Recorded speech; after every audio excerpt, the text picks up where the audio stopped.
சின்னும் சொல்லிட்டு செய்யறது வேற, செஞ்சுட்டு சொல்றது வேற. இப்போ அவனை ஸ்கூல்ல இருந்து துரத்தி விட்டுருவாங்க. போன தடவை ஓடி போயிட்டான். இப்ப என்ன பண்ணுவான்னு கொஞ்சமாவது யோசிச்சு பாத்தியா? வேதம் படிக்க அனுப்புனா அவனை விட்டு என்னால இருக்க முடியாது மாமா. அதனாலதான் இப்படி பண்ணேன்னு சொல்லு. அதை நான் புரிஞ்சுக்கிறேன். எனக்காக தான் பண்ணேன்னு சாக்கு போக்கு சொல்லாத. பசங்களை நல்லா படிக்க வைக்கணும்னு என்கிட்ட எத்தனை தடவை சொல்லியிருப்ப. இப்பவும் அதே தான் சொல்றேன். அவங்களுக்கு என்ன வேணுங்கிறத விட என்ன தேவையோ அதை கொடுக்கறது தான் முக்கியம். நீ செஞ்சது கரெக்டா இருந்திருந்தா இன்னைக்கும் அலாரம் கரெக்ட் டைம் கிடைச்சிருக்கும். இப்போ என்ன ஆயிடுச்சுன்னு மாமா இவ்ளோ சீரியஸ் ஆகுற? எனக்கு முதல்லயே சொல்லிட்டு தான் அவனை ஃபெயில் பண்ணியா? அவனுக்கு நல்லதுன்னு தானே பண்ணேன். இத கூட நான் நம்ம எல்லாருக்கும் நல்லதுன்னு தான் பண்ணேன்.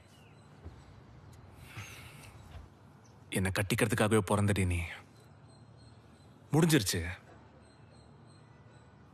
இனி அவங்க ஃபியூச்சரை பத்தி யோசிக்கவே வேண்டாம். அம்மா 10th ஃபெயிலு, புள்ள 5th ஃபெயிலு. சின்ன விஷயம் இல்ல. வாய்க்கு வந்தபடி எல்லாம் பேசாத மாமா. என் பையனோட வாழ்க்கை ரொம்ப நல்லா இருக்கும். நம்ம தப்பு நமக்கு தெரியாதுங்கிற மாதிரி என் பேச்சுல தப்பு கண்டுபிடிக்கிறாளே தவிர சரஸ்வதிக்கு அவ பண்ண தப்பு அவளுக்கு தெரியல. மனுஷனோட பேச்சுக்கு மதிப்பு கேட்கறதுனால வராது, கடை பிடிக்கிறதால வரும்.